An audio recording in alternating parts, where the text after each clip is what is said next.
स्वागतम दोस्तों, हार्दिक स्वागत है। आप लोगों को लग रहा होगा कि सर बहुत बोर कर रहे हैं, टॉपिक तो बदलते ही नहीं है। मैं टॉपिक बदल नहीं रहा हूँ, उसकी वजह है कि ये जो एरर्स है, कॉमन एरर, इसमें पूरे ग्रामर का आपका रिवीजन हो रहा है। चाहे टेंस का रिवीजन हो, चाहे प्रीपोजिशन का हो, चाहे कंजंक्शन का हो, इंटरजेक्शन का हो, नाउन प्रोनाउन का हो, किसी भी चीज़ का हो, वो पूरा रिवीजन हो रहा है।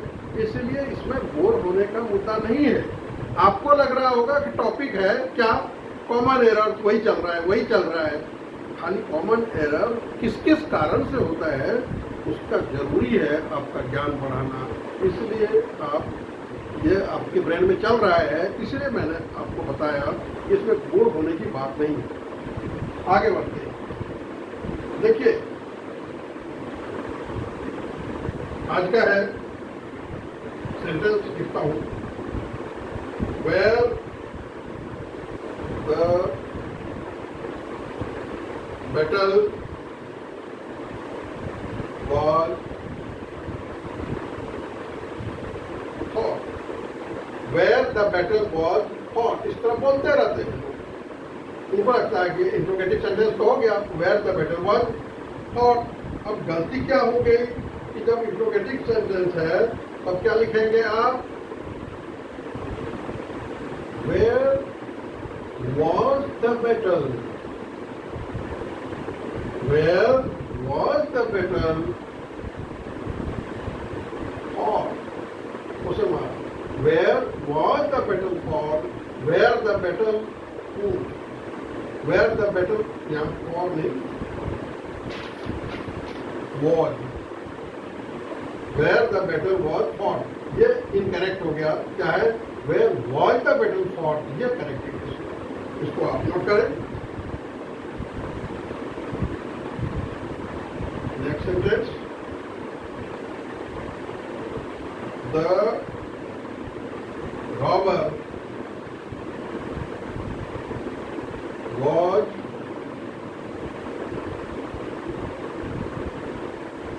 caught and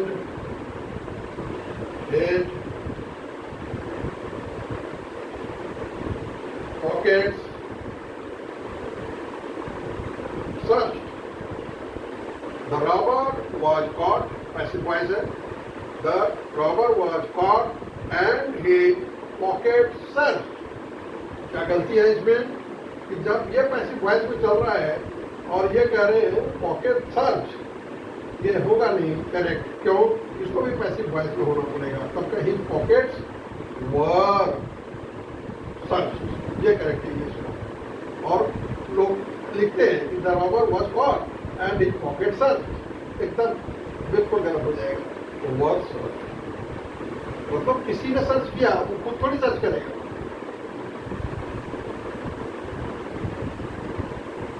next sentence, I just finished my speech. Just वही लगता है जो अभी अभी पूरा हुआ है, प्रेजेंट परफेक्ट में लगता है। और आप क्या करें, ये पास्ट हो गया। I just finished my work, मतलब मैंने अपना काम, स्पीच खत्म किया था, तो पास्ट टेंस में जस्ट ही नहीं लगता। और आप लगा देते हैं I just finished my work, तब क्या कहेंगे, I have just finished. I have just finished, I have just finished my speech, तब ये करेक्ट इंग्लिश होगा। और अगर पास्ट टेंस कर दिया तो जस्ट ना लगाएं आप, वो ब्लंडर हो जाएगा आपसे। अगला sentence, honey is too sweet. अब देखिए, हनी इज, बहुत लोग टू का जो मीनिंग है वो नहीं समझता। वो सोचता है कि बहुत ज़्यादा, टू मतलब बहुत ज़्यादा, टू मच यार। अब टू मच बोल रहे हैं आप, और ये नेगेटिव सेंस में यूज होता है। कैसे, वो बता रहा हूँ। लेकिन आपको यहाँ जो कहना है कि हनी इज टू स्वीट, ये नहीं बोलना है honey is very sweet, honey is very sweet, बस काफी है। टू स्वीट अगर बोलते हैं, the honey is too sweet to taste, the honey is so sweet that it cannot be, the honey is so sweet that it cannot be tested. अगला sentence देता हूं remove to का, किस तरह देखिए आप, he is too weak to walk। यहां जो टू है ये नेगेटिव सेंस दे रहा है क्या, he is too weak to walk, मतलब इसका बनेगा, अगर टू हटाना चाहे इसका मीनिंग क्या हो जाता है, देखिए आप, he is so weak that he cannot walk, वह इतना कमजोर है कि चल नहीं सकता है, he is so weak that he cannot walk। और आप कहते हैं he is too weak, यार वो गलत बोलते हैं, too much यार ये गलत बोलते हैं। टू हमेशा TOO टू हमेशा निगेटिव सेंस में होता है, ये ध्यान रखना पड़ेगा। और दूसरा टू का मतलब भी होता है।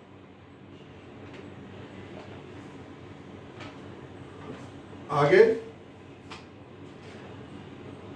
उसी तरह मैंने क्या कहा, हनी इज टू स्वीट, ही क्या बोलेगा, हनी इज वेरी स्वीट, बस इतना ही कहना है आपको और कुछ नहीं कहना है। अब देखिए बहुत लोग एक्साइटमेंट में क्या गलती करते हैं वो दिखाता हूं। She is wonderful beautiful, she is wonderful beautiful, एकदम सोचता है कि 30 मार्का खान की तरफ ने अंग्रेजी बोल दी। सी इज वंडरफुल ब्यूटीफुल, दो एडजेक्टिव, ये वंडरफुल भी एडजेक्टिव, ब्यूटीफुल भी एडजेक्टिव, ऐसे थोड़ी होता है। ब्यूटीफुल को आप इंटेंसिफाई करना चाहते हैं तो कोई एडवर्ब लगाइए आप, तो जब एडवर्ब लगाएंगे तभी बात बनेगी। तो सी इज वंडरफुल्ली ब्यूटीफुल, तब ये करेक्ट होगा। ये नहीं कि वंडरफुल ब्यूटीफुल, ये तो लोग हंसेगा और आपकी बेइज्जती होगी। अगला सेंटेंस देखते हैं।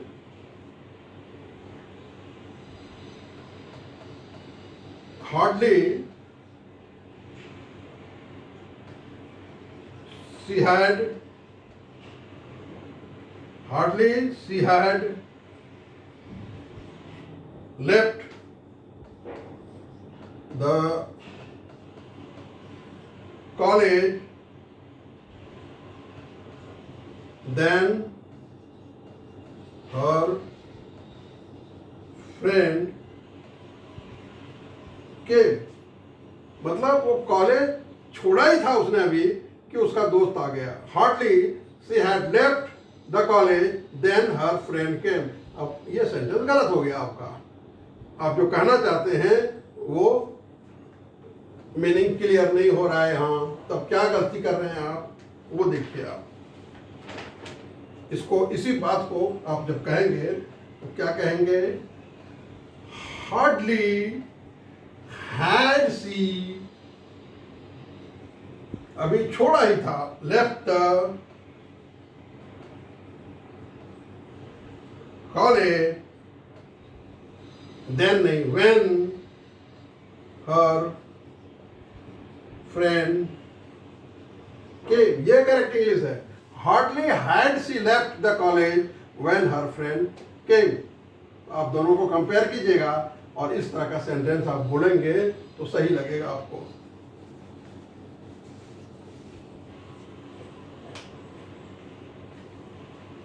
सबको काम आएगा, चाहे आप लॉ पढ़ रहे हैं, चाहे आप मेडिसिन पढ़ रहे हैं, चाहे आप IAS की तैयारी कर रहे हैं, जो कुछ भी कर रहे हैं, लैंग्वेज तो आपको जरूरी है। देखते हैं कि एक एक लॉयर जो इतना फीस ले रहा है और चैंपियन हो जाता है, और किसी को 5,000 एक दिन में कमाने में प्रॉब्लम होती है और कोई एक दिन 5 करोड़ कमा रहा है, क्या डिफरेंस है? लॉ तो उसने भी पढ़ा, आपने भी पढ़ा है, सबने पढ़ा है। कॉन्स्टिट्यूशन पढ़ने से नहीं होता है। क्या होता है? आप लूप होल ढूंढना सीखिए। जब लूप होल ढूंढेंगे आप, तो आप चैंपियन बन जाएंगे। Number 1, if you have command over English, तो ये आपको फायदा देगा। लैंग्वेज पर कमांड होने से आपको फायदा देगा। ये आप बेवकूफ बना सकते हैं। बेवकूफ बनाने का सेंस ये नहीं हुआ।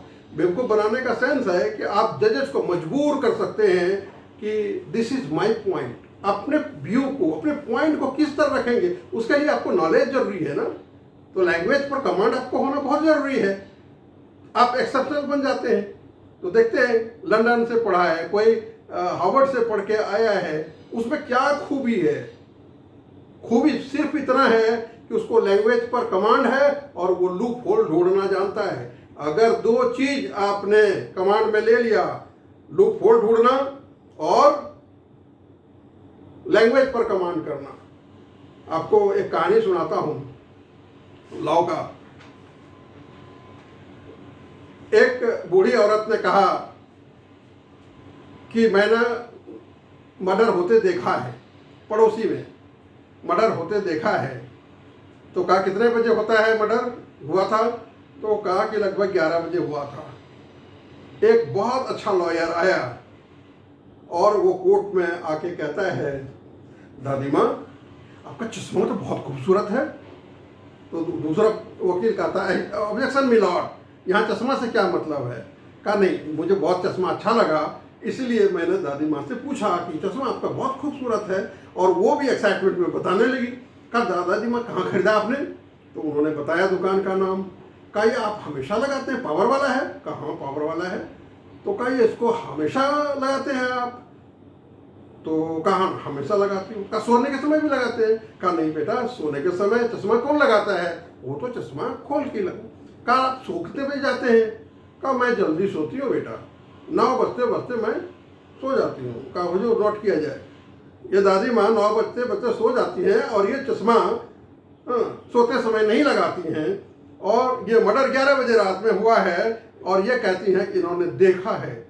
ये सो गई थी और सोने में बिना चश्मा का इन्होंने मर्डर होते कैसे देखा था? इसको कहते हैं लूप होल ढूंढना। अगर इस तरह का लूप होल आप ढूंढेंगे तो आप चैंपियन बन जाएंगे, बड़े वकील बन जाएंगे। Anything you do with exception. आप अपने को चमकाइए, अपनी पर्सनालिटी को चमकाइए। और आपकी पर्सनालिटी कैसे चमकेगी? लॉजिक प्लस लैंग्वेज, ये 2 चीज का कॉम्बिनेशन आपने लॉजिक और लैंग्वेज कर दिया तो आप करोड़ों में कमा सकते हैं। आपको रिश्वत लेने की जरूरत नहीं पड़ेगी, आपका जेन्युइन पैसा होगा। जेठमलानी क्या करता है, कपिल सिब्बल क्या करता है, या बड़े बड़े जो लॉयर्स हैं वो करते क्या हैं? वो उनको लैंग्वेज पर कमांड है और लूपहोल ढूंढना जानता है, कमा रहा है। किसको ऑब्जेक्शन हो सकता है?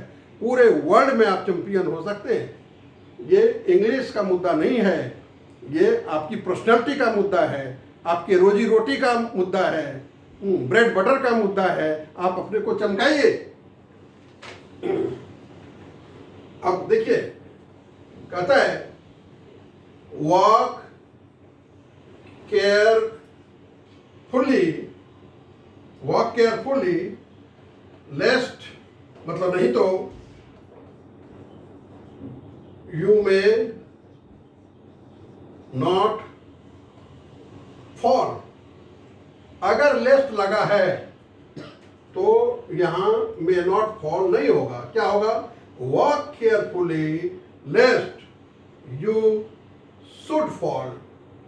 ये मे नॉट फॉल नहीं, लेस्ट यू शुड फॉल, ये करेक्ट इंग्लिश है। लेस्ट जहां लगा, नहीं तो उसके बाद शुड लगेगा, यू शुड फॉल, ये करेक्ट इंग्लिश है। और इसको खूब धुआंधार यूज करते हैं लोग और मिस्टेक भी करते हैं धुआंधार। अब देखिए,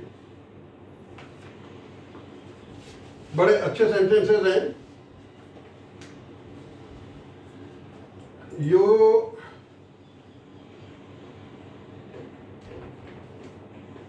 should do like your father tells you to do. क्या हुआ? You should do like your father tells you to do. अब इसमें क्या सेंटेंस में गलती आपको नजर आ रहा है भाई? कि you should do like your father tells you to do, ये गलत हो गया. You should do as, like नहीं, you should do as your father tells you to do, ये करेक्ट इंग्लिश है. यहाँ like आप लोग बोलते रहते हैं, बहुत लोगों को मैंने सुना है, like this, like this, like this, what is like. तो like this ये आपका भद्दा इंग्लिश हो जाएगा और अगला सुनने वाला बोर हो जाएगा. इसलिए प्रॉपर यूज कीजिए. Words are very much potent. Words का इस्तेमाल बहुत सावधानी से करना पड़ता है.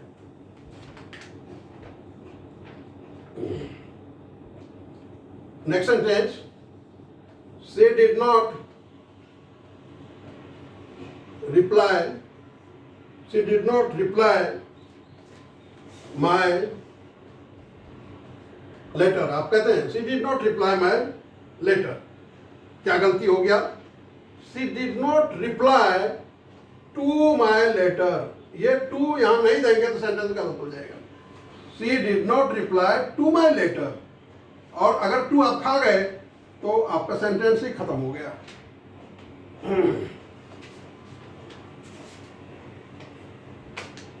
नेक्स्ट सेंटेंस मैंने पहले भी बोला है लेकिन आज देखिए, we must pray God for help. We must pray God for help. क्या गलती हुआ? We must pray to God नहीं लिखेंगे तो गलत हो जाएगा आपका सेंटेंस. अगला sentence, he objected my marriage. मेरी शादी को उसने ऑब्जेक्ट किया था. तो क्या होगा? ही ऑब्जेक्टेड टू माई मैरिज. यहां टू नहीं लगाएंगे तो फिर ये सेंटेंस आपका गलत हो जाए. He objected my marriage is incorrect English. He objected to my marriage is correct English. अब एक मजेदार बात बताता हूं,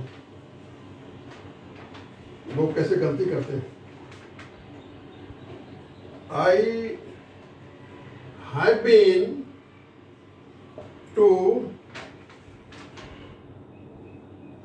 USA. I have been to USA. आपके इंफॉर्मेशन के लिए आपको बताऊं कि अगर कोई देश, कोई जगह का कोई मीनिंग है तो उसमें दी लगाना पड़ता है आपको. यानी इसका मतलब है USA, United States of America. तो आप नहीं कह सकते कि I have been to USA. I have been to the USA. The USA से उसी तरह क्या कहेंगे?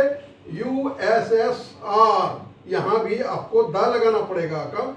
यूनाइटेड स्टेट्स ऑफ सोवियत रूस. नॉट ओनली दैट, अगर आप पंजाब लिखेंगे, द पंजाब. क्यों भाई? Combination of 5 reverse. पंच, आब, पानी. तो 5 रिवर अभी नहीं, पाकिस्तान अलग होने पर नहीं. जब पहले का यूनाइटेड पंजाब था तो वो था 5 रिवर. तो 5 रिवर था तो उसका मीनिंग था पंजाब का मीनिंगफुल, तो दी लगेगा. तो ये बात पर आप ध्यान दीजिए कि कहाँ दी लगना है और कहाँ नहीं लगना है.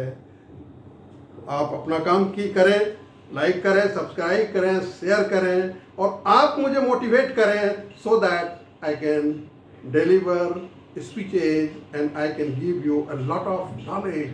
Thanks a lot. God bless you.